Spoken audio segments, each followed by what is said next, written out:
Steve Cushman, for those of you who don't know me, those of you who do know me, how's everybody doing? I'm glad you all came here to appreciate another one of our speaker events in our reborn building. And it's really a pleasure to have events here, and it's a pleasure to have people come and hear great speakers like John Schneider. Real briefly, I first heard about John years and years ago, about 2006 maybe it was, when David Jackson formed the Bay Area Radio Museum Online, where we had the goods, he had the clips. And his Bay Area Radio Museum Online was based on a thesis that John Schneider did when he was at San Francisco State University.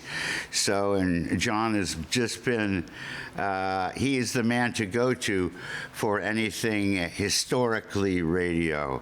And I'll let him tell you about that stuff.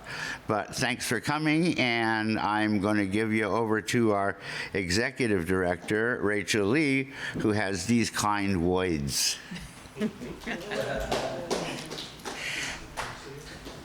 I'm taller than he is.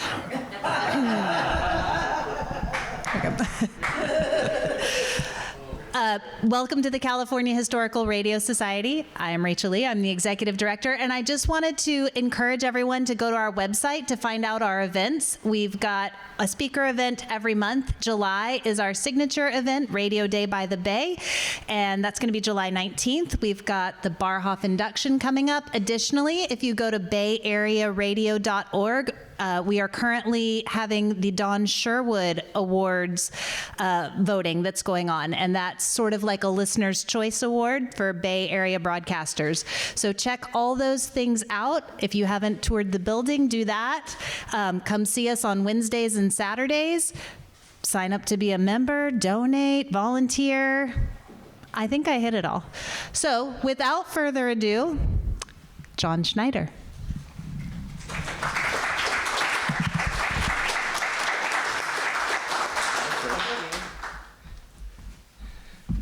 I can't believe this. This is a bigger draw than Terry McGovern drew. But he got a bigger paycheck than I ever did. So I'm happy to be here. I've been a CHRS member and hanger-on for decades, even though I haven't lived in the Bay Area since the mid-'70s. As Steve mentioned, when I was in college, I got interested in radio history, specifically San Francisco radio history, and wrote a thesis and have just continued amplifying on that subject for the rest of my life, I guess. So I've picked up a few little parcels of information along the way and a whole lot of photographs, and I'm also a radio collector and ham operator, so I'm one of you folks, I guess. So today I'm going to talk about radio broadcasting's first decade. I think you've had lots of presentations about radio as a communications medium, about KPH and the Maritime Group. I'm here to talk about broadcasting and the amazing decade when radio went from a simply an experimental device to a giant media industry. So first thing to talk about is to recognize who were the pioneers, the real people who invented the concept of broadcasting, because initially radio was point-to-point communication, and people saw the fact that other people could listen in as a disadvantage. And a few visionaries realized that, in fact, that could be a great advantage of the ability to transmit from one person to many people. So these are some of broadcasting's pioneers, those visionaries who did see the possibilities for broadcasting. Reginald Fessenden, going back to 1902 and through 1906, developed an alternator, a technology that would generate a continuous wave in a time when only spark transmitters were being used, and that allowed the possibility of transmitting the human voice.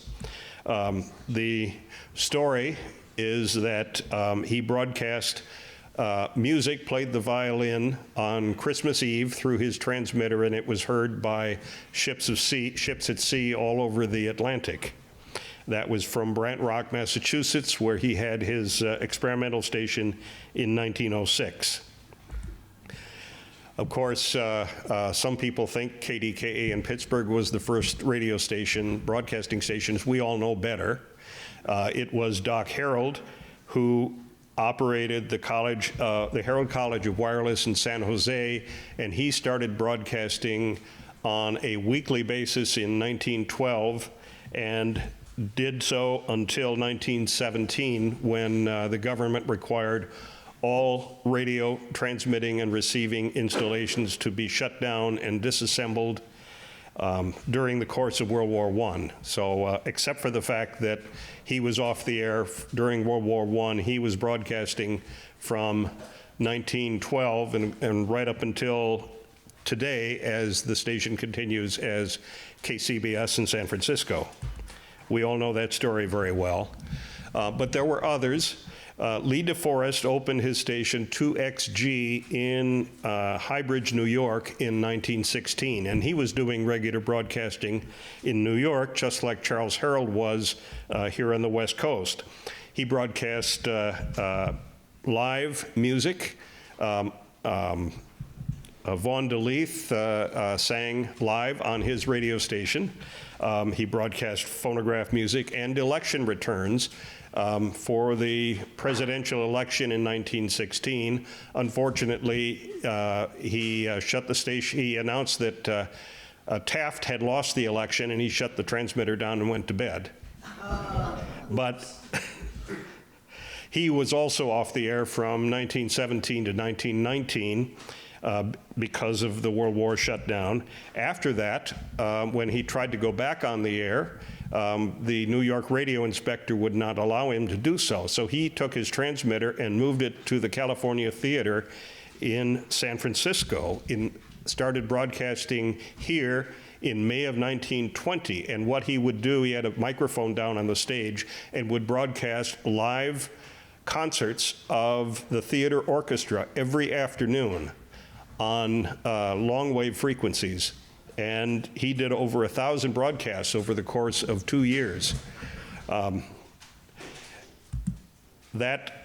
1921, he turned that station over to his DeForest radio equipment distributor, Atlantic Pacific Radio Supplies, and it became KZY, the Rock Ridge station. It broadcast with the same equipment from Rock Ridge in Oakland, Berkeley, until it was shut down at the end of 1922. But that's a very important early broadcast station that not many people talk about.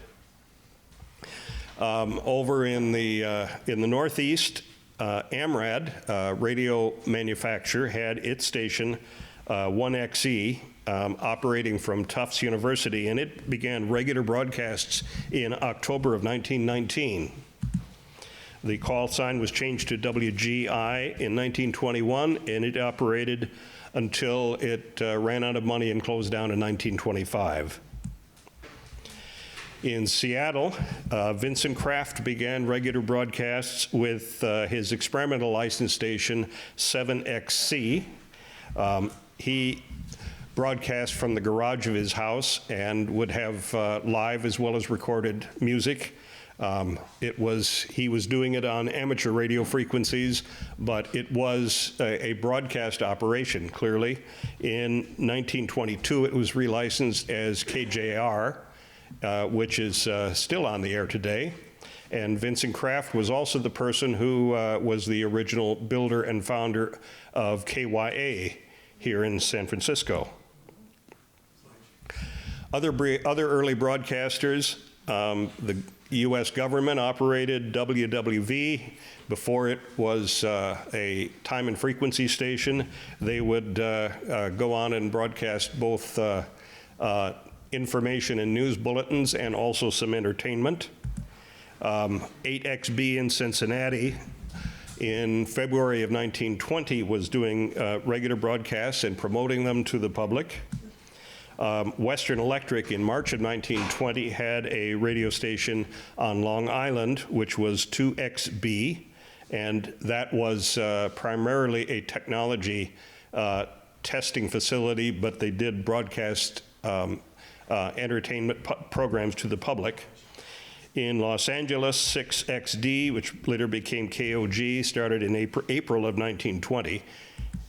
6UV in San Francisco, the radio telephone shop, was on the air in April of 1920. You notice all of these are before KDKA. 6ADZ in Los Angeles became KNX. It started broadcasting in September of 1920, and of course KNX is still on the air today. In Detroit, the Detroit News opened radio station 8MK in August of that year. It had an amateur call sign, but it was broadcasting daily with full entertainment and news programs 6 days a week.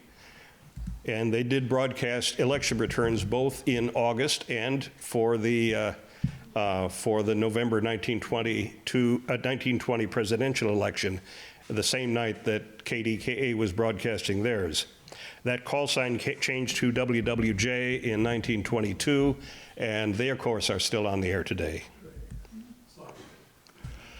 In Pittsburgh, Dr. Frank Conrad was doing broadcasts of weekly phonograph records from his home in his garage in Pittsburgh as early as 1919.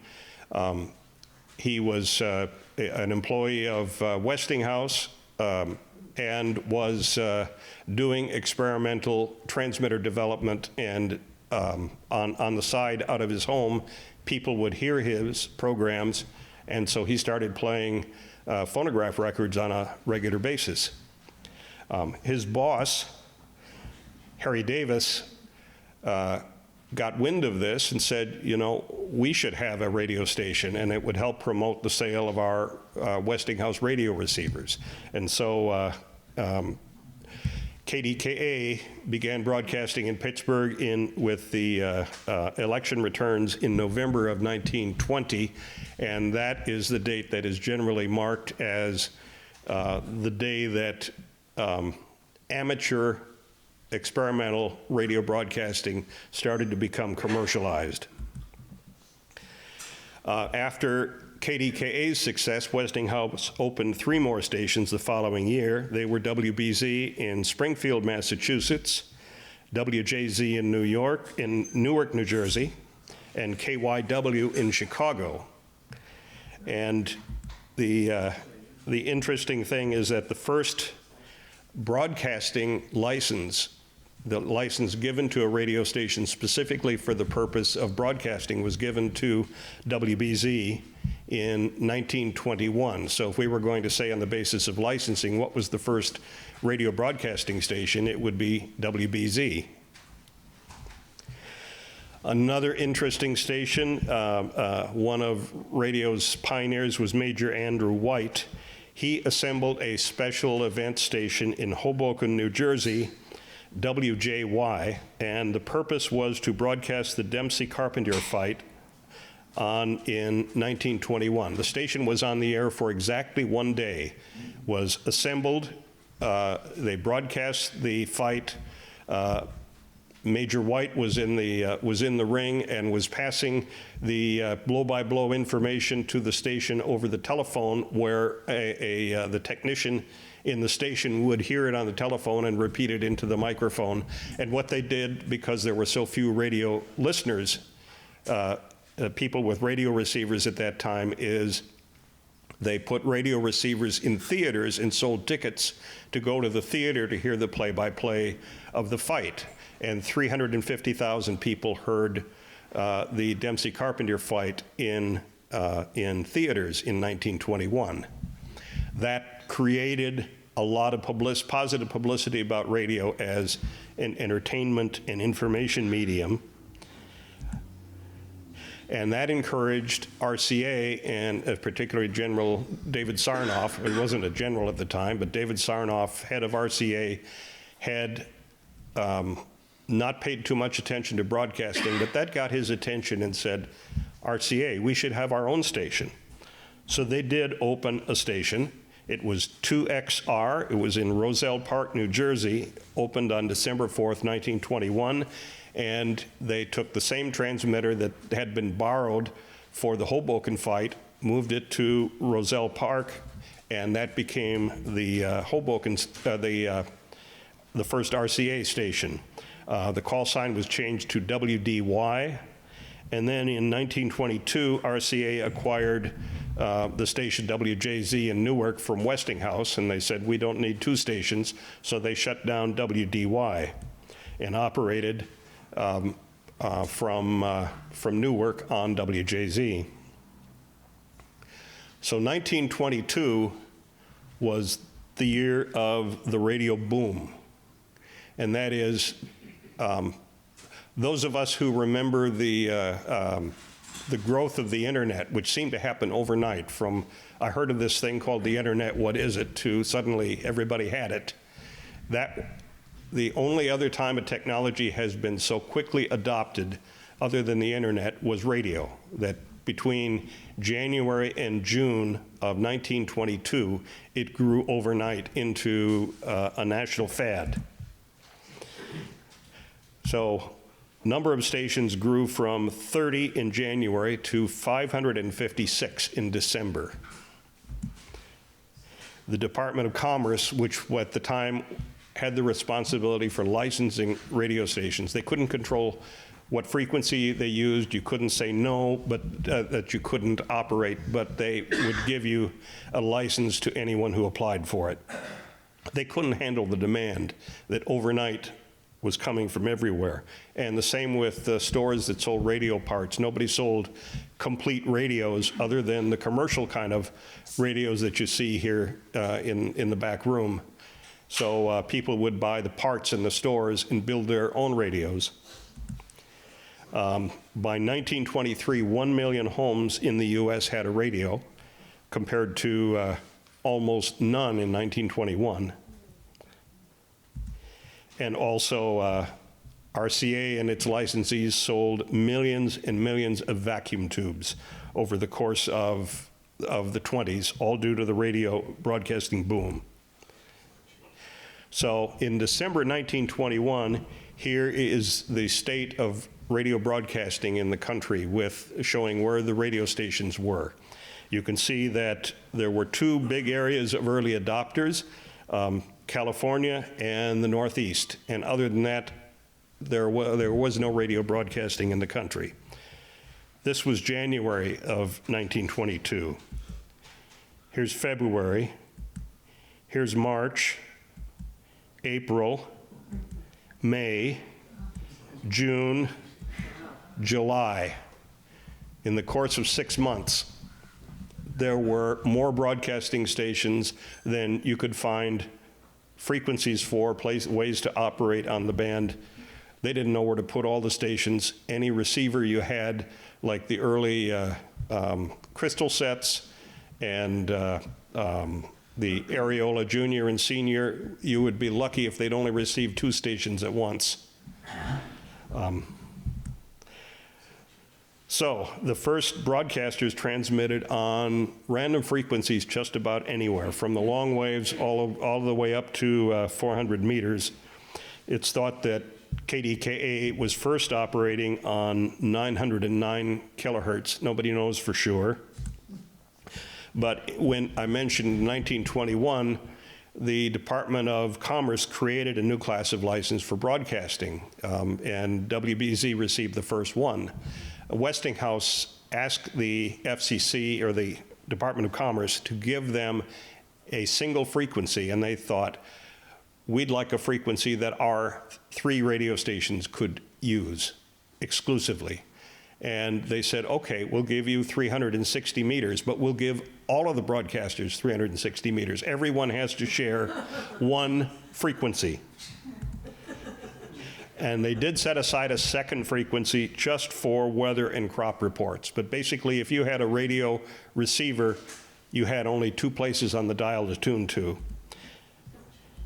And what would happen is you'd have a radio schedule like this in the newspaper.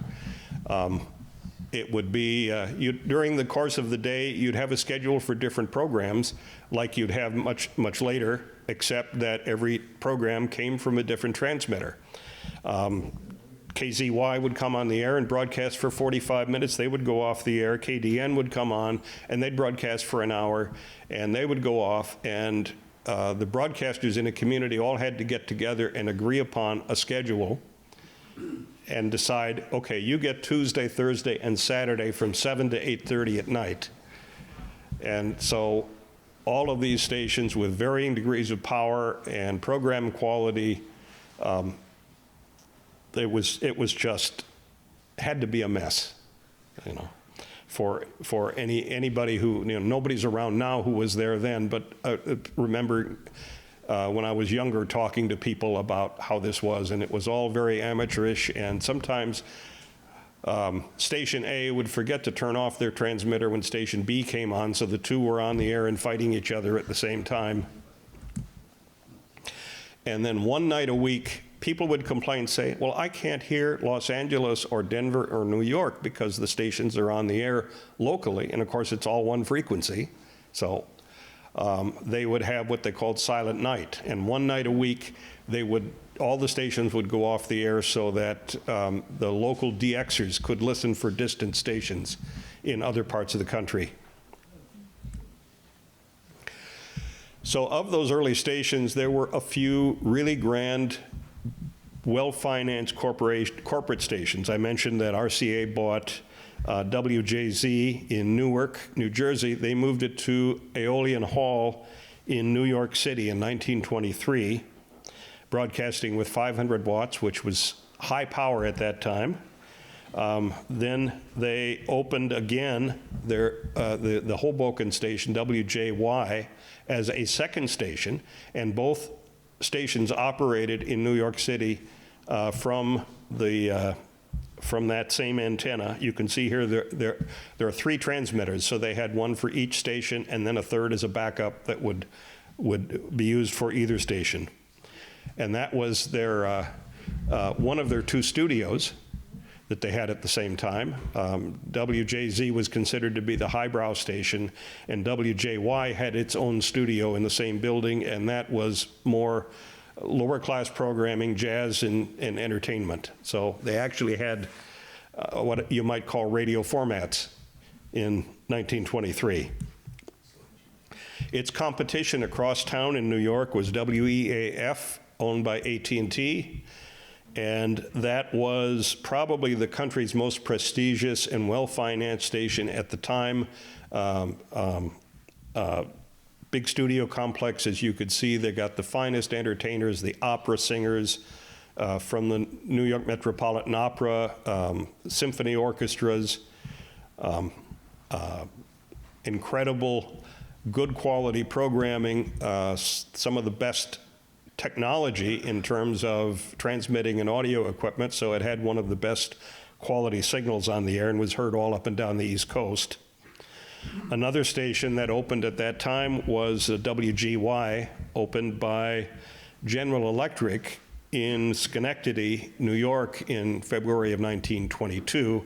If you know anything about your radio history, you know that AT&T, General Electric, Westinghouse, they were all the owners of RCA. They were the companies that banded together with their patent pool to create RCA as a radio monopoly. And so all of these companies had their hands in early broadcasting as well. WGY quickly became one of the country's most important stations. It was one of the first to do radio drama and live music. It was a higher power station than most, actually had a whole 1,000 watts. It was heard all over the country. Following the success of WGY, General Electric also opened 2 more stations. They opened KGO in Oakland. May she rest in peace.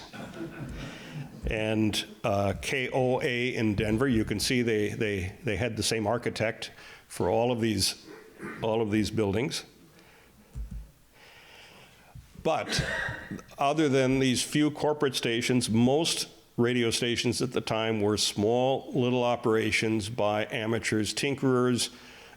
They were just playing with the technology, with the concept, trying to get in on the ground floor. This was the Fairmont Hotel radio station, KDN. It was on the air starting in 1922 and only operated for a year or so until the owner, Leo Mayberg, who owned a radio parts distribution company, until he passed away, and then nobody had interest in it, so they shut it off. But for a couple of years, this little station on the roof of the Fairmont was the Bay Area's most prestigious station. You had little stations like this operating in a lighting store. This was KRE in Berkeley, which was in the Claremont Hotel and operated by an electrical company.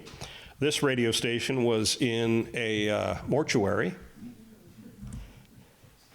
So who were some of the people that would start these stations? Well, they were department stores like KPO at Hale Brothers in San Francisco. You had car dealerships, radio receiver manufacturers, Greeby, Crosley. They all had their own stations. WLW, of course, was started by Crosley in order to help promote the sale of radio receivers. Also, radio equipment suppliers, those who sold equipment and parts. Newspapers saw radio as an extension of their business and wanted to get in on the ground floor. Banks, farm and seed houses in the Midwest. These 3 radio stations advertised and sold all of their farm and seed products over the air. Listen to the program, write in, get a catalog, order your seeds from the company as they advertised the specials on their radio stations. Insurance companies, WSM, We Shield Millions. Fraternal organizations like WOW in Omaha, that was the Woodman of the World. Churches like KTAB here in Oakland that became KSFO. Universities. Entire cities, the city of New York, WNYC, and San Jose briefly had its own municipal radio station, and Fort Lauderdale and St. Petersburg in Florida had a station, and they would broadcast at night and promote their cities as tourist destinations to the rest of the country. And some people who were just hobbyists and had a station in their home, and they had the money to do up a pretty decent operation for a while. As I mentioned, San Francisco was an early adopter of radio broadcasting. They had 10 stations on the air in 1922. I don't think there was any place in the country you could go to find 10 radio stations. This was KPO and the Hale Brothers department store, the way it looked when it first went on the air. Of course, this is now KNBR. I mentioned KDN, the Cullen B. Kennedy Company, which you know for their receivers. They also had their radio broadcasting station, KLP in Los Altos. The Oakland Tribune had its station KLX, which started in the Hotel Oakland in 1922. The San Francisco Examiner had 2 radio stations, KUO and KUP. And then, in addition to those fixed stations, there were portable stations. So there were communities that did not have weren't maybe big enough to have their own broadcasting station. So there were portable stations, and they would come to your community for a week, maybe for the county fair or a special event, and they would broadcast from your community, and then they would move on and go someplace else. The Greeby Company had the world's first marine broadcasting station. They would show up to broadcast different boat races in different parts of the country. The Zenith Company had this mobile radio station, WJAZ, mounted in a truck, and they would pull into a community, set up an antenna, and broadcast from wherever.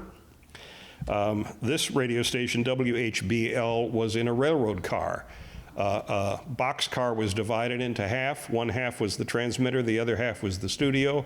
They would pull in on a side rail and broadcast from your community for a week. Until, because they were assigned a specific group of frequencies, and when it got harder to control the spectrum and prevent interference, they finally said, we can't have these people popping up randomly. And so the Federal Radio Commission, after it was formed, shut down all of the portable stations. So all of these new stations were on the air, and what were they broadcasting? What were the programs like? Phonograph records, of course, were very common in the beginning because it was an easy way to fill a program time. Piano rolls, player pianos, they'd load music rolls in them and do performances like that. Early lectures, they would get people to talk on any kind of random subject, whatever they could find that would come and fill up some airtime, please. Poetry readings, any musical talent they could get that would perform for free. This was a trio of telephone operators. Western and cowboy singers were popular. Small orchestra combos. The important thing is you would perform for free and you would show up. That was all they needed. And the important thing was, oh my gosh, today's program went wonderfully well. What are we going to do tomorrow? Quick, find somebody. And sometimes it was pretty sad talent, pianists who would make frequent mistakes, vocalists who weren't always on key, as long as they would sing for free or perform for free. What one radio historian called potted palm music, the kind of music you'd hear in the background in a hotel, in the dining room, those kind of string orchestras or combos.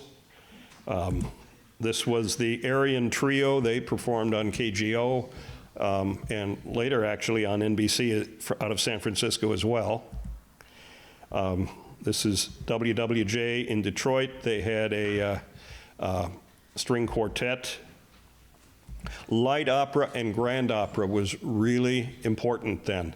You didn't hear much jazz on the radio, except maybe late at night they'd sneak some in. But for the most part, opera was very important to the public. Different nationally well-known opera singers.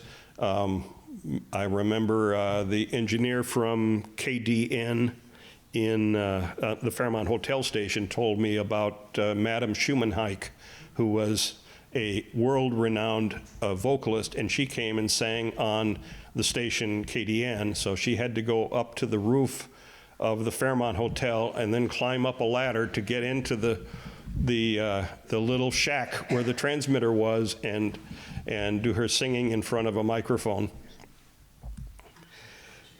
Lucretia Borey, vaudeville acts, were a big source of entertainment. Eddie Cantor, this was his first broadcast on the radio.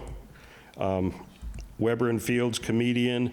Raymond Knight had a program where he created an artificial radio station that he called KUKU, Cuckoo Radio, and did a comedy program. Will Rogers did a number of broadcasts in the country. The first time he broadcast, it was on WWJ in Detroit, and he really didn't believe that anyone could hear him. And so, I mean, he said, you know, it's all the bunk. He says, I don't think you can hear me. If this isn't the bunk, let me know whether or not you can hear me. And he got hundreds of letters. And it really surprised him, including from Henry Ford, who had listened to the program in his home on his own radio set. Comedians were terrified of radio because they would tell a joke and no one would laugh. And there, you know, vaudeville comedians used to getting the feedback from the audience, and they would stand in this empty room in front of a microphone, which scared them to death, and tell jokes, and they didn't know if anyone was listening. Were they laughing? They'd break out in a cold sweat, and the stations would finally figure out that they had to get the staff and bring them into the studio so that they could have an audience. You know, Ed Wynn was one of the early converts from vaudeville who moved into radio broadcasting, and of course was a big name on networks for many years. So at first the audiences were invited, but they were hidden behind glass because they didn't want the sound of the audience to break in to and interrupt the broadcast. Ed Wynn was the first one to change that, and he said, I want people to hear the laughter. I want people to hear the audience reaction. So some of the first broadcasts that they would do on a live stage, they'd have a great big glass curtain that they would drop down between the audience in the theater and the performers on the stage. And then they finally learned, we can get rid of those. So sporting events were very important, both live and recreated. If the broadcast was in your city, you'd put a phone line down into the stadium and pick up the announcer doing the broadcast from the stadium. If it was out of town, boy, those line costs are really expensive. We can't afford a line just for one day from here to Los Angeles to broadcast the away game of the Oakland Oaks. So they would receive the results of the game, each of the action as it went along, by Morse code, and someone would write it down and hand it to an announcer who would recreate the game in the studio as if he was in the stadium, even to the point of having sound effects in the background. It was an important, sports were very important early in broadcasting, as they are today. Andrew White, who I had mentioned earlier with the Hoboken station, he was one of the business's first real sports announcers. Ty Tyson was at WWJ in Detroit in the 20s. He was an important announcer. Ted Husing at CBS, he was trained, he was the understudy of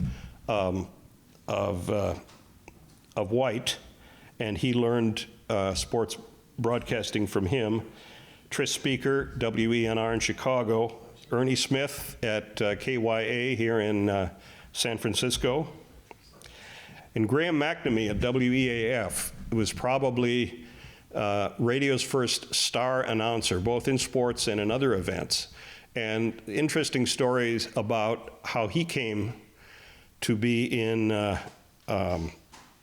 doing sports broadcasting. He was a studio announcer for the AT&T station WEAF, and so all he ever had to do was to read copy between and announce the names of the program stars. And they sent him out to the World Series broadcast as the backup to a very famous newspaper sports writer. and the sports writer was to do the broadcast. But a sports writer, what he would do is he would say, strike, runner to first base. And then there'd be a pause until something else happened. Then he'd say, strike, he's out, end of the inning. And then there'd be these long pauses in between. So about the fourth inning, he got tired of this, and he says, I don't want to do this anymore. I'm out of here. And so he turned the microphone over to Graham McNamee.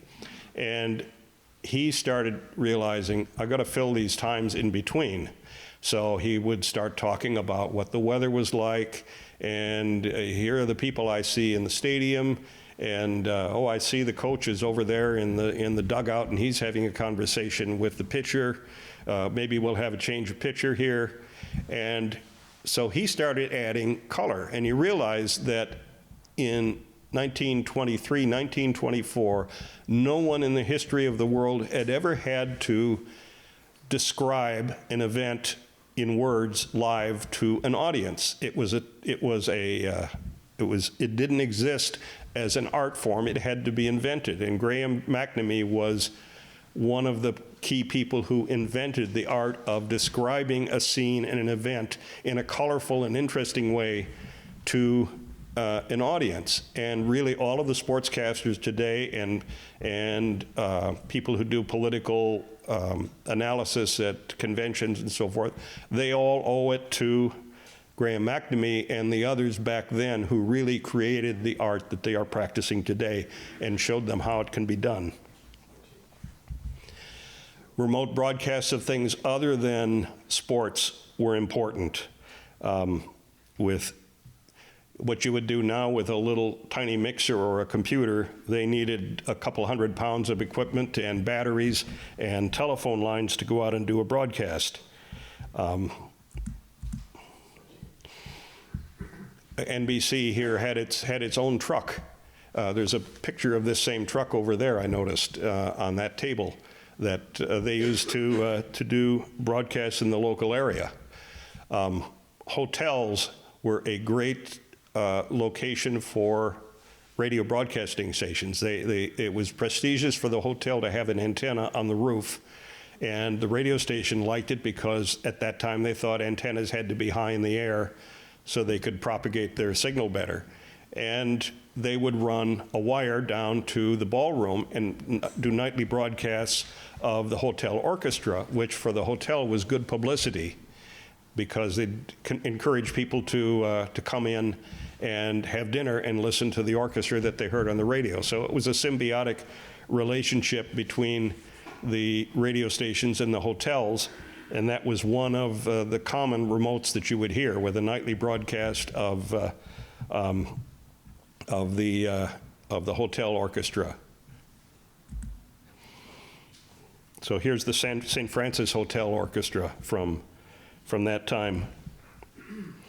Some stations went farther. They had their own staff studio orchestras.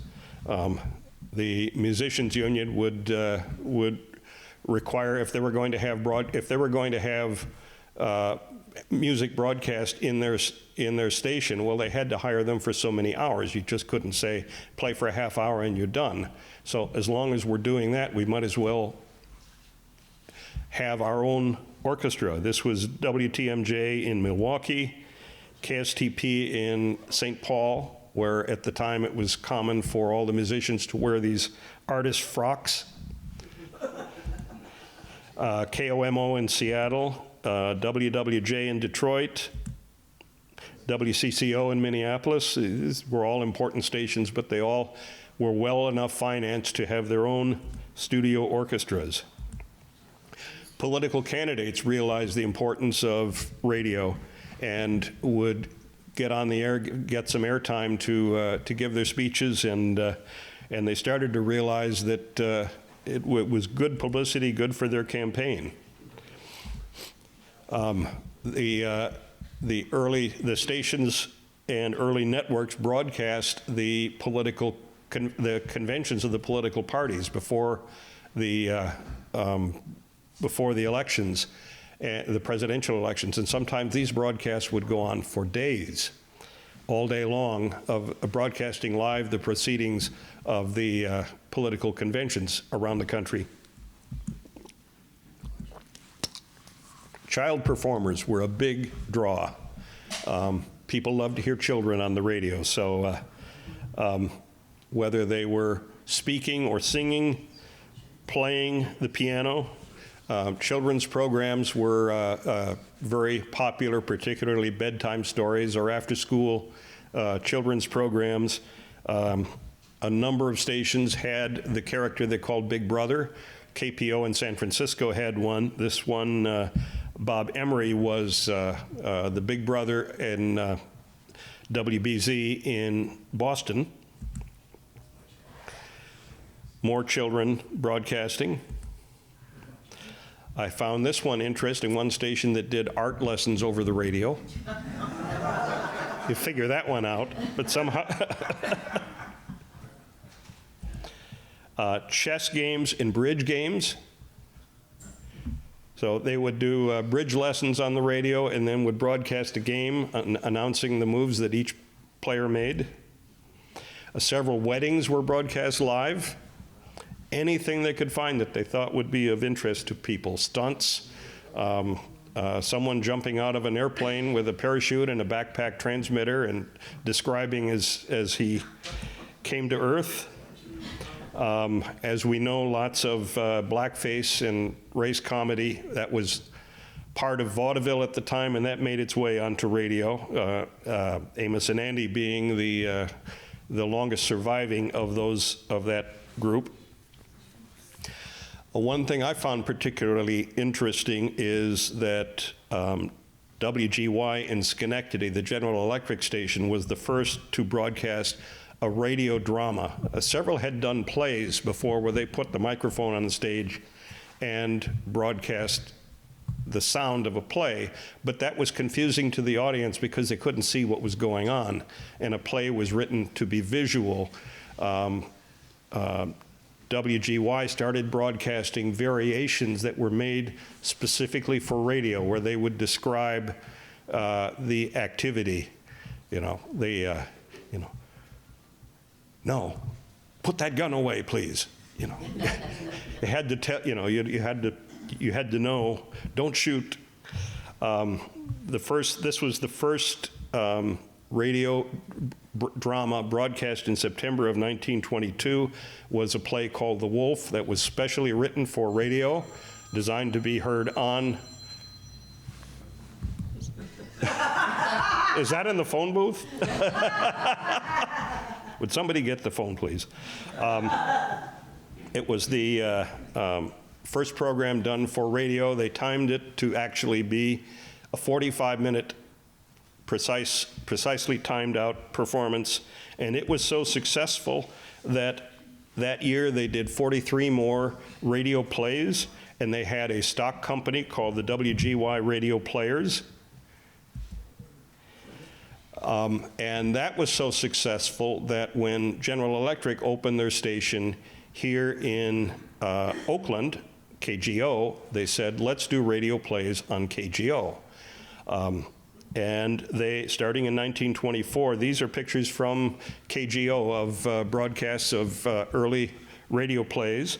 They hired Wilda Wilson Church, who was a drama teacher at Mills College, to be the radio producer and director. She was someone who really helped to invent radio drama for radio, for situations where the audience could not see the performance. Learned how to create sound effects that would go with the play. In this picture on the right, she is directing the performers, but she's not in the studio with them. She's in the control room. She wants to hear it come through the speaker, so she understands what it would sound like for the audience without the advantage of seeing the performers. So, and then she would direct them through a microphone back into the studio. So it was really, this was one of the places where radio drama really was advanced, and KGO was one of the prime motivators of that genre of programming throughout the 20s. Another was the first radio variety show was done here in San Francisco. That was KFRC's Blue Monday Jamboree, and it was broadcast from 1927 to 1935 from KFRC. And it was very likely the very first radio variety show, a format that became really popular in the 30s and 40s.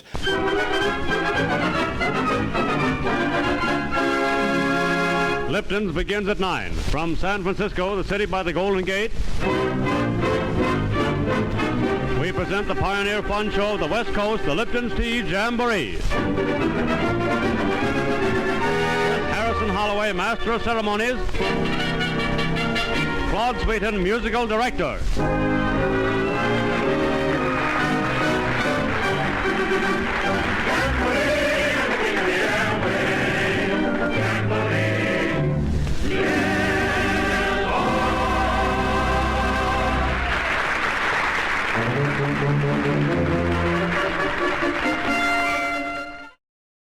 So that was a late incarnation of the program. They had changed the name from Blue Monday Jamboree to the Lipton Jamboree because they finally had a sponsor. But that was a program that was immensely popular, carried on the Don Lee stations up and down the West Coast for a number of years. It was like a 2 or 3 hour extravaganza every Monday night.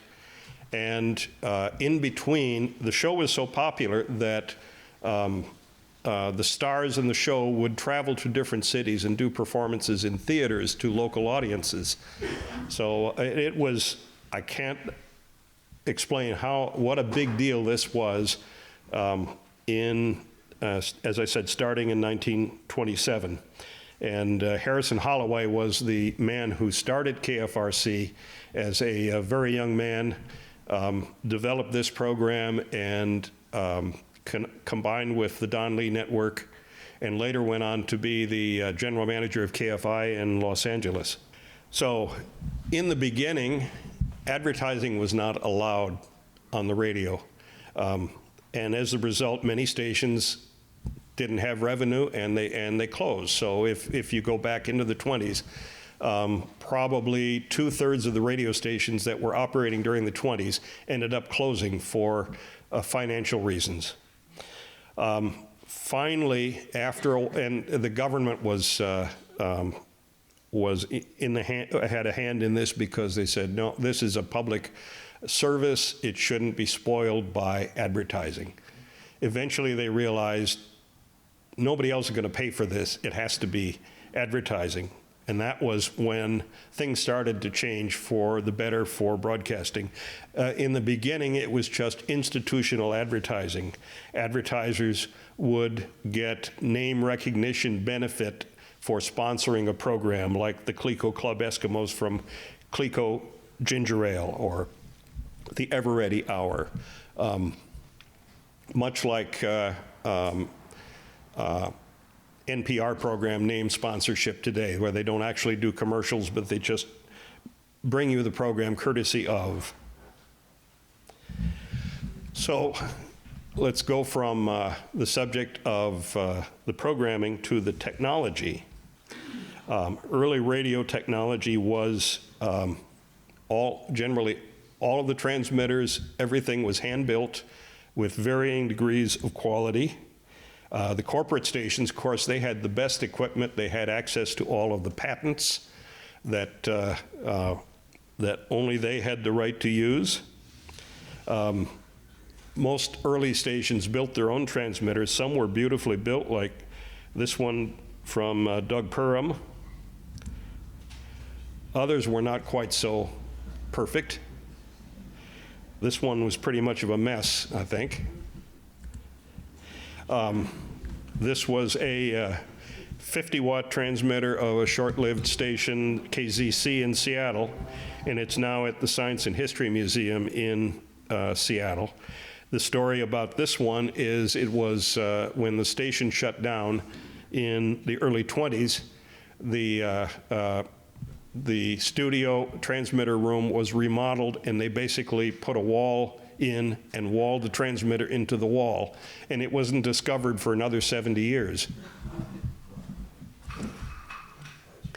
In 1921, Western Electric introduced the first factory-built transmitter, which was the Model 1A, a 500-watt transmitter. This was just the transmitter part. There was also a power panel, and there were motor generators and batteries, self-excited oscillator with Heising modulation, if for those of you who know what that means. It was immediately replaced with an improved model, the 1B, because they found that as the antenna would move in the wind, the station's frequency would go up and down, and people would keep having to chase the station in their radios. And it was soon sold as part of a complete broadcasting station package, where you'd go to Western Electric and they would sell you everything you needed to put a radio station on the air. The receivers, the microphones, the speakers, and they give you a suggested floor plan of how you were to put a radio station together. This looks very much like the picture that I saw of KLX when it was the first iteration of KLX in the Oakland Tribune Tower. It was basically this exact same arrangement. And because Western Electric had the best equipment, its transmitter was the transmitter of choice for about 35 of the country's most affluent broadcasters, like WOR.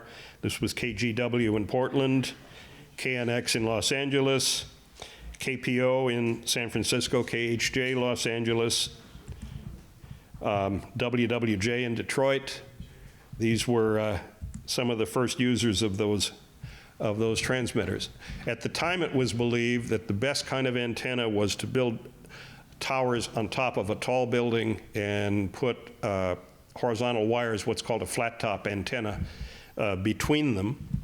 And basically, at the time, that's the only kind of antenna that people knew, because it was an adaptation of antennas from ships at sea, where on a ship you had a mast in the fore and a mast aft, and you strung the antenna between that. So they figured, well, this is the best kind of antenna.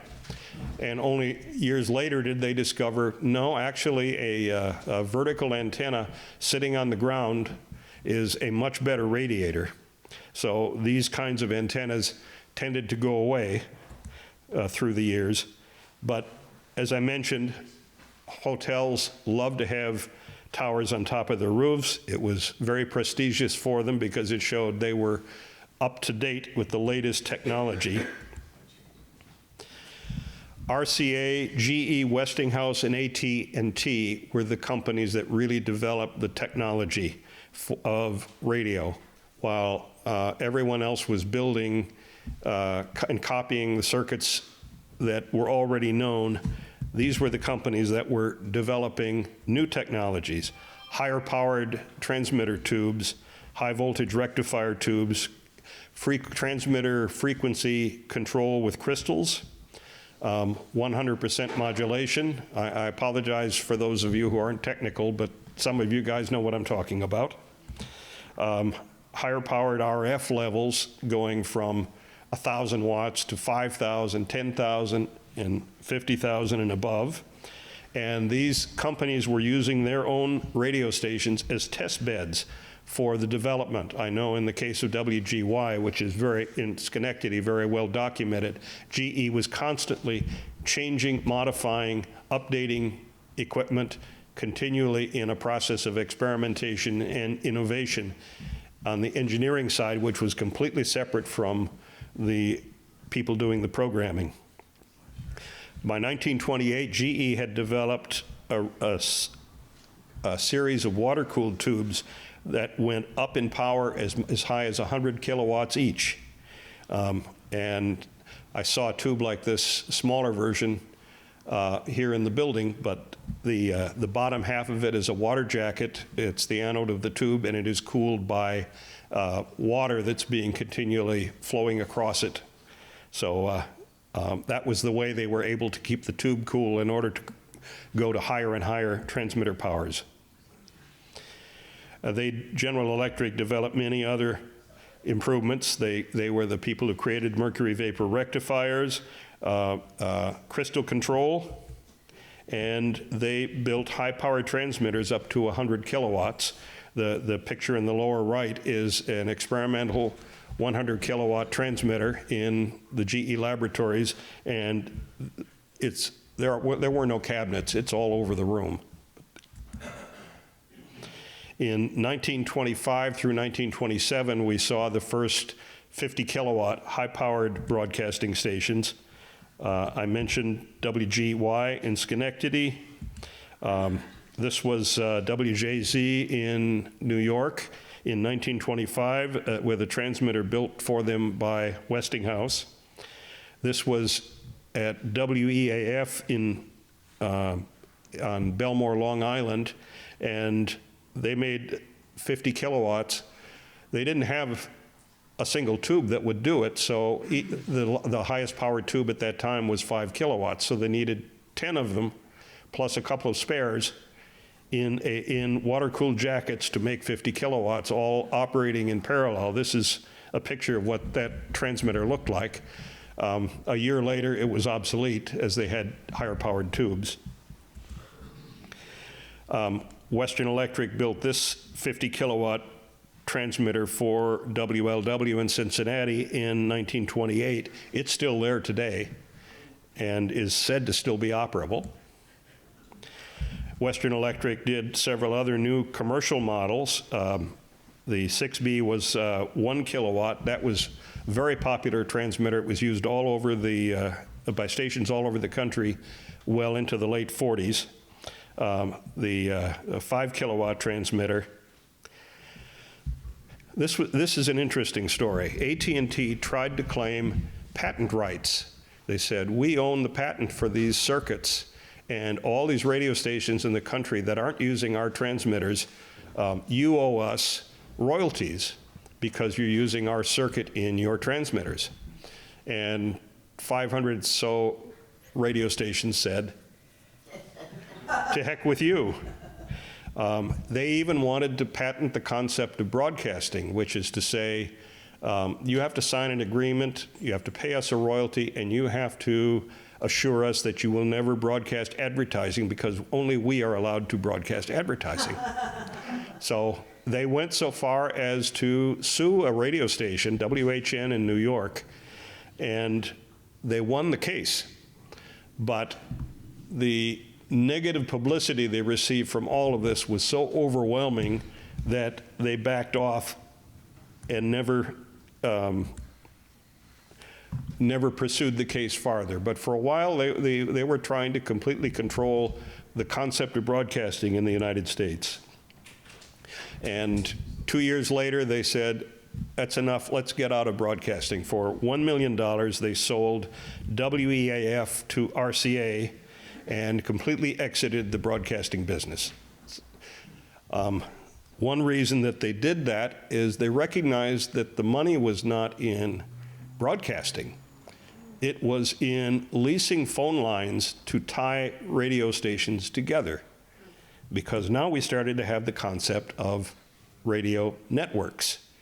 Why should I create a program here and you create a program in another city and we each are paying for this when we can just run a phone line between us and I'll do one program for both stations, you do a program for both stations. AT&T was the company that pioneered this because, of course, they had the phone lines. They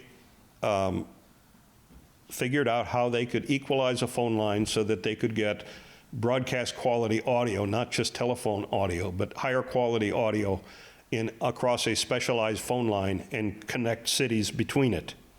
So in 1923, they installed the first equalized lines from WEAF in New York to WNAC in Boston. and started sharing programs. In June of 1923, they had a line that went to Washington, and President Harding broadcast a speech, and it was heard over KSD in St. Louis, WEF New York, and several other stations. They connected with WMAF in Massachusetts. They opened their own station, WCAP in Washington, and it was a rebroadcast of WEAF. So now they had their programs going out through transmitters in New York and Washington. And RCA said, well, we can do the same thing. So they opened WRC in Washington. AT&T wouldn't lease phone lines to them. They said, no, that's ours. Nobody else can have it. So they went to Western Union and leased telegraph lines and broadcast through the telegraph lines. The quality wasn't as good, and there were key clicks because of the other lines in that bundle that were broadcasting Continental Morse code. So in October, WEAF begins regular broadcasting with combining with WJR in Providence, Rhode Island. RCA starts feeding programs from WJZ to WGY in Schenectady. So now we have these two competing station hookups. 1924, KDKA, Pittsburgh,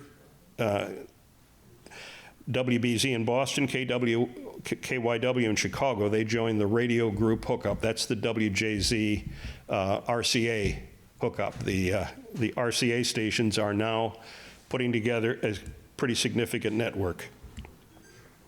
March 1925, the President Coolidge inaugural broadcast was done on a temporary hookup for 22 stations.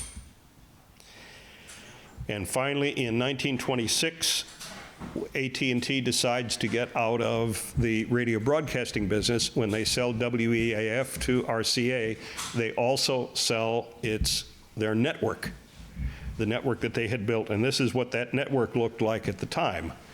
So AT&T said, we're out of the broadcasting business. We are now in the business of renting phone lines. And by the way, RCA, now we will lease phone lines to you. So RCA now finds itself in the business of network broadcasting. But they've got two networks because they have the one they had before, their own network, and now they have this one from AT&T, and a lot of the stations are in the same cities. Well, what are we going to do? We can't combine them. So they formed a company called the National Broadcasting Company. It had 25 stations. That was the original WEAF group, and they called that the Red Network. And then the WJZ network, they changed the name to the NBC Blue Network. So simultaneously, now they are programming from New York City two full competing network. The Columbia Broadcasting System goes on the air in 1927 with 16 stations, also leasing lines from AT&T. AT&T is now finally making really good money because those lines were damned expensive. In December 1928, AT&T finally completes lines that go all the way across the country to San Francisco, and they complete a coast-to-coast network with 58 stations. On January 1st, 1927, the NBC Pacific Coast Network opened with 6 stations. This is before the coast-to-coast network existed, so they had no way to bring the New York programs to the Pacific Coast. Well, what are we going to do? Let's open a studio in San Francisco at 111 Sutter Street, and let's complete and duplicate the programs that are being done in New York for the West Coast. So one of the people that I had the pleasure of knowing early when I was in college was Bill Andrews. He was NBC's first announcer in San Francisco. And I interviewed him, and he described the operation. The National Broadcasting Company, of course, had its headquarters in New York and had a studio operation out of Chicago. But the network did not exist transcontinentally. There were not broadcast lines across the country. So here we were on the Pacific Coast, practically duplicating the work that was being done in New York. All of the programs originated at what is still 111 Sutter Street, San Francisco, on the 22nd floor. Now, these programs were, in a sense, duplications of what was being done east of Denver. At the conclusion of the program in New York, the copy, the scripts, the musical scores, all of this for the orchestra, were put on a train in the regular United States Postal Service and mailed to San Francisco. They didn't get out here for about 4 days. But it meant that after a 3-day delay, including rehearsals and whatnot, we were able to do the program here as it had been done in New York. I think it should be emphasized that at NBC alone, in the early 30s, we had a staff of over 250 people. We had a thoroughly competent, complete staff of performers, announcers, producers, writers, musicians, plus management and sales, to the amount of about 250 employees. And all of that was here in San Francisco. And those programs went up and down the coast to 6 affiliated radio stations, and San Francisco was the big deal. It came to San Francisco for 2 reasons. One is there wasn't much in LA at that time. It was still a much smaller community. It had the motion picture industry, but the theater owners and the motion picture producers felt that radio was a competition. Nobody's going to go to see a film if they can stay at home and listen to a radio program for free. So they didn't allow, at that time, movie stars and other personalities to be heard on the radio. Secondly, all of the telephone circuits on the West Coast emanated out of San Francisco. So it was the natural connecting point for the transcontinental lines, to both phone lines and the broadcast lines, to come to San Francisco and then emanate from here. And if a program was to come from Los Angeles to San Francisco, well, that was difficult because the amplifiers pointed south. The audio went from San Francisco to LA. It didn't come the other way until they learned how they could reverse the direction of the amplifiers. So if performers from Los Angeles wanted to be heard on the radio, on the network, they had to get on a plane and fly to San Francisco and do the program. So this was the Pacific Coast AT&T broadcast line arrangement in 1929. Once they finally completed the coast-to-coast network, first, they had to go, the lines originally ended in Omaha. They extended them to Denver so they could pick up KOA. And then finally, in December of 1928, was the completion of the transcontinental phone line, the first broadcast line coming to San Francisco. And the first program to be heard nationwide was on New Year's Eve, 1928, the General Motors Party from New York City.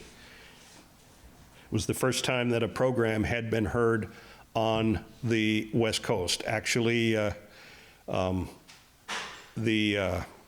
Year's Day, I think 1929, the Rose Bowl was broadcast nationwide, but it was broadcast from Pasadena on a regular telephone call. So the audio quality was pretty poor. So NBC now has 58 stations coast to coast.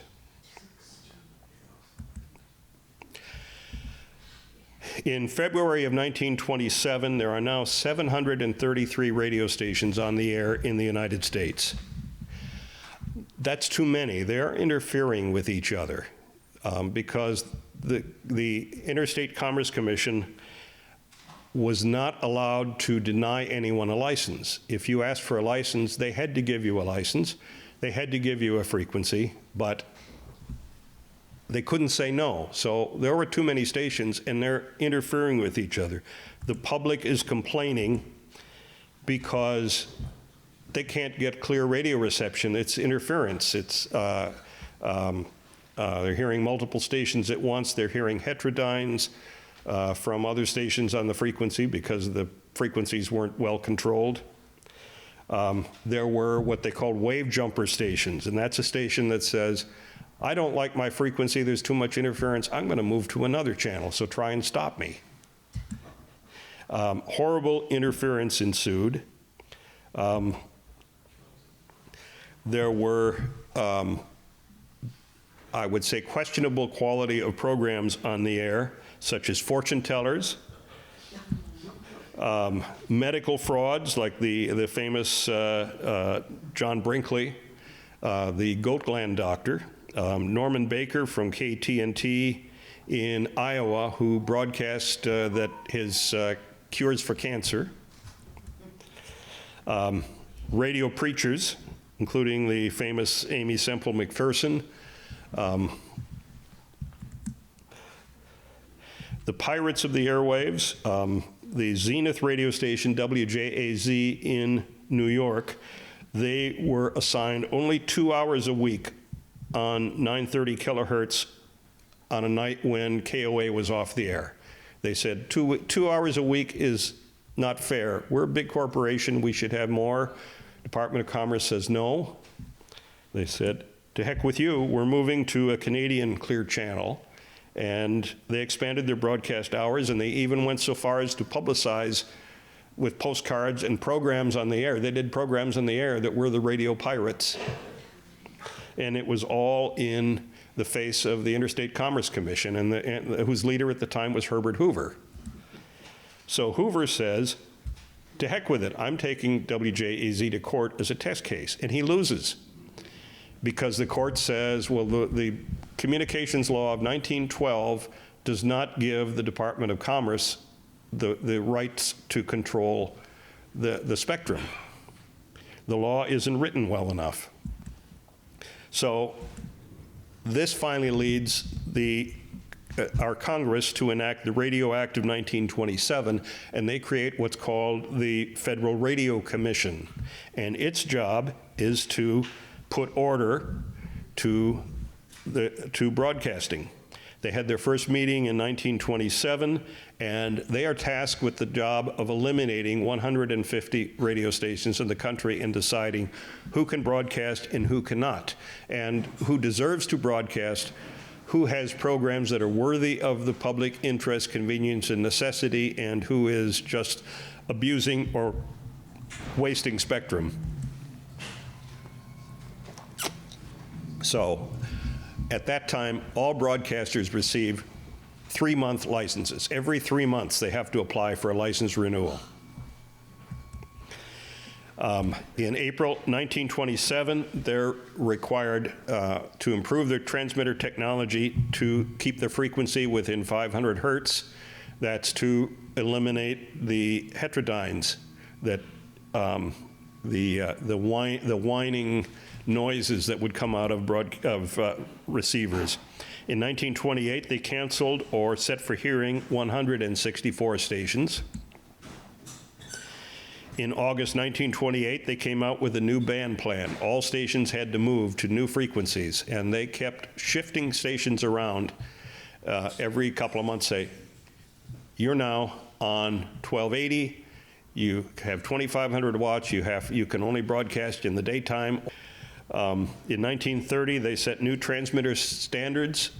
Stations that didn't have the money to invest in good quality transmitters that provided good quality service were not operating in concurrence with the law and risked their licenses. There was some cases of unfair decisions. They gave favorable treatment to all of the stations of the RCA group. They all got 50 kilowatt clear channel frequencies, and educational and religious stations were renegated to poor frequencies, low power, and sharing time, and a lot of them did not survive because they weren't given adequate operating conditions. So Finally, though, the equipment is now stable. The broadcast band is orderly thanks to the Federal Radio Commission. There's less interference. The audio quality is good.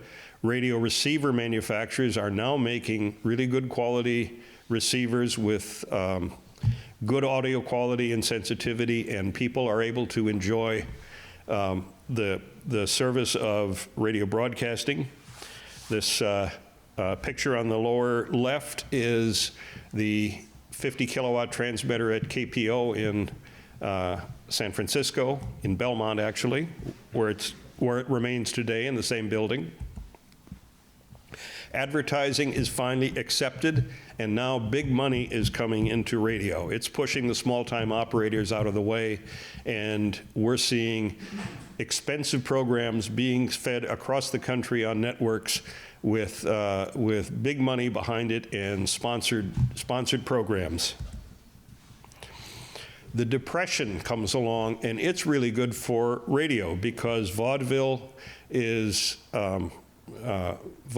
dying because people don't have the money to go to vaudeville. They don't have the money to go to movies in a lot of cases, but radio is free. It's at home. If they have a radio, they have free entertainment. So free over-the-air radio becomes the most important form of entertainment that the country had in the 1930s. So this begins radio's golden era of the 1930s, and that's a subject for another talk on another day.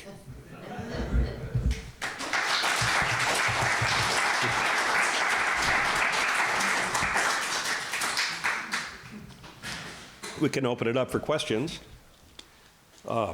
You were first. John, what was the first commercial radio station? Because it's between KDKA and some people say it's in California.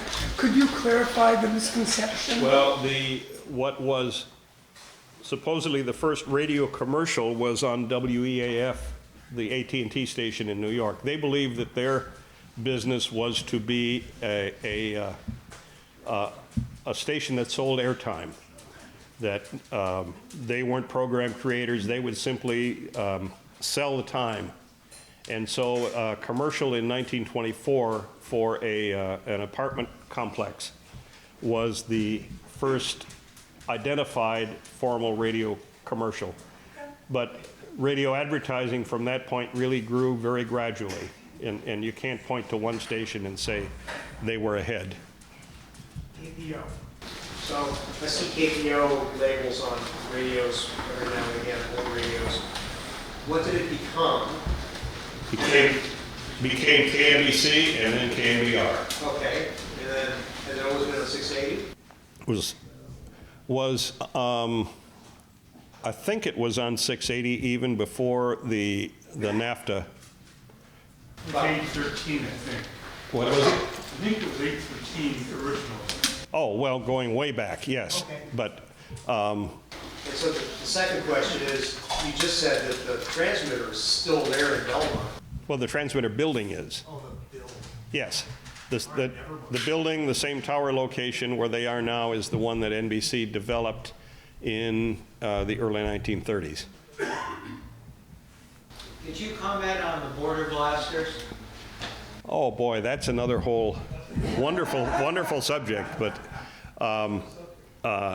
and I mentioned briefly John Brinkley, the goat gland doctor, and the Federal Radio Commission decided that his advertising his goat gland transplant hospital over the air was not in the public interest, and they took his license away at station KFKB in Milford, Kansas.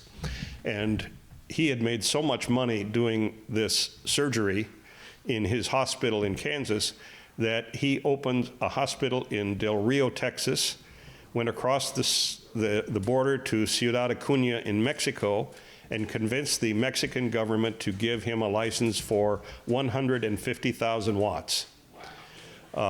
To broadcast back into the United States. And he built a powerful radio station, eventually went to 525,000 watts.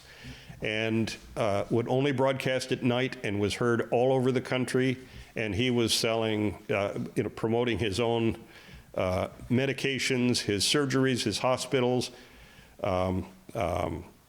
selling all manner of patent medicines and so forth, and programming. The Carter family was first heard on the radio over his station. And then several other people said, that's a good idea, let's do that. And so let's do that too. So about half a dozen border blaster stations opened up along the Mexican border, broadcasting back into the United States. And that went on until the 1940s, when, in exchange for giving Mexico some clear channel frequencies of its own, the Mexican government agreed to shut down all of the border blaster stations. But they did come back in a lesser form in the 50s and 60s, and they gave us Wolfman Jack, among a few other things. The early stations were like 1XP and 2XR or whatever they were, and then they got to call letters. Mm-hmm. And the East Coast has the W's and the K's out here. Right. Generally. Why was the original blank X blank? Why did they change to letters, and why W and K? Oh, they've had different systems of call signs over the years. The original ones, the X indicated experimental, and the number indicated the radio zone, just like we have, we're in zone 6 for amateur call signs. That was zone 6 back then, so 6XE indicated it was an experimental station in zone 6. And then they went to 3-letter calls and then 4-letter calls, which at that time were only being used by shore and ship and shore stations, and eventually that became the standard. And then they did divide the country into 2 parts because there weren't enough call signs to go around. John? Well, John, expanding on that last good question, it looked like the radio operator, the ham radio operators, and then the commercial broadcasters were using the same type of call sign. You know, what we call a none by 2. Yes. And was there any? Or 1 by 1. Well, yeah. One AX. Were there any differences in the licenses that were alerting the licenses that went to the broadcasters and the ham radio operators? Well, like I said in the beginning, there was no such thing as a broadcast license. So there were no. You got a commercial land station license, or you could get different classes of licenses. And some of the early operators said the easiest kind of license to get is a ham license, so I'll just do that. Or this starts with a ham station, and they instead of doing Morse code, they can do audio, so they start doing programming, and it grows up from there. But it wasn't until 1923 when the Department of Commerce prohibited amateurs from broadcasting entertainment or music that those stations then had to move and get a commercial license. By that time, broadcasting licenses existed, so 2XE becomes a 3-letter call sign with a broadcaster license. I thought you'd give a little bigger pitch here to the city that you live in now, and I lived in for 8 years. And one of the radio pioneers of the day, Parker Gates, became Gates Radio Company.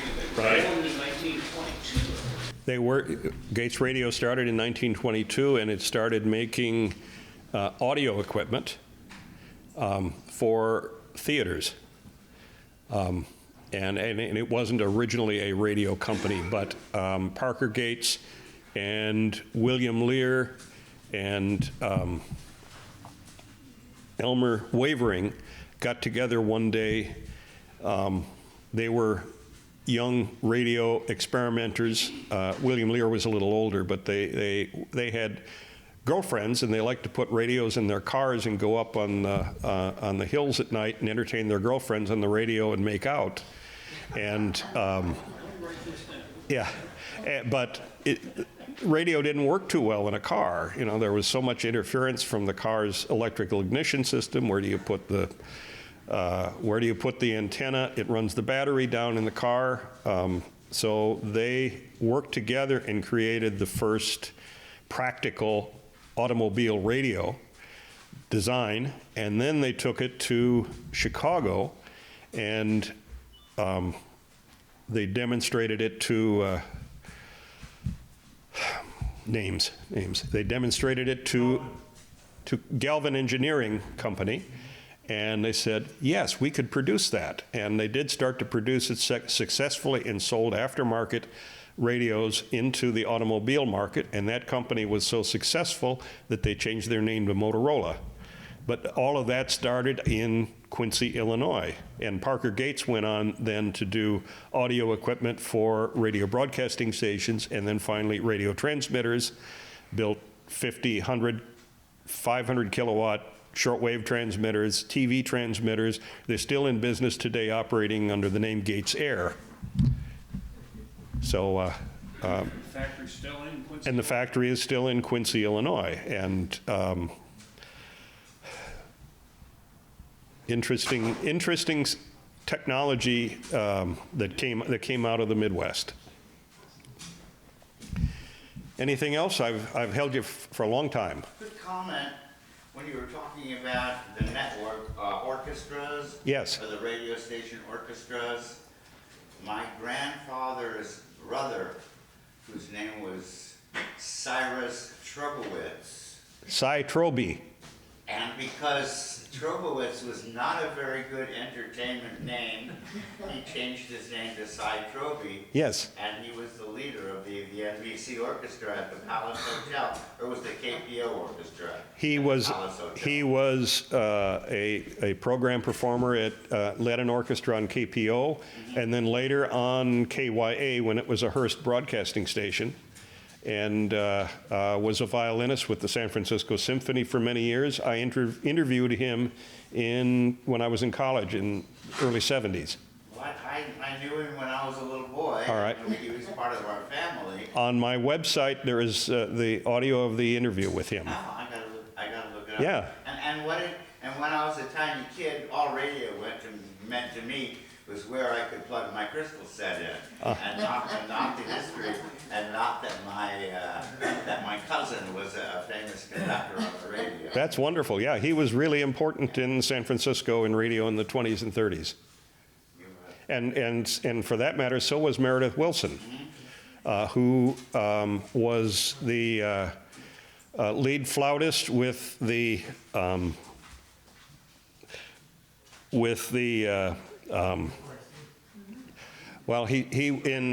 with orchestra in New York City, he came west to KJR in Seattle in 1929 to do a summer concert series.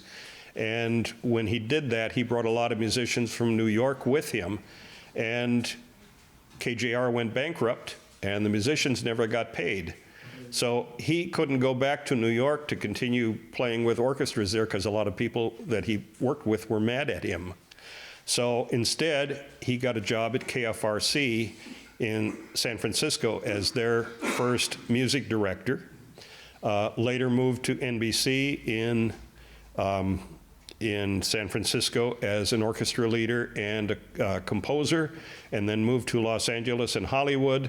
Was a character on the Burns and Allen show for many years, and then wrote, of course, the music and the script for The Music Man. And he started in radio, and he started here in San Francisco.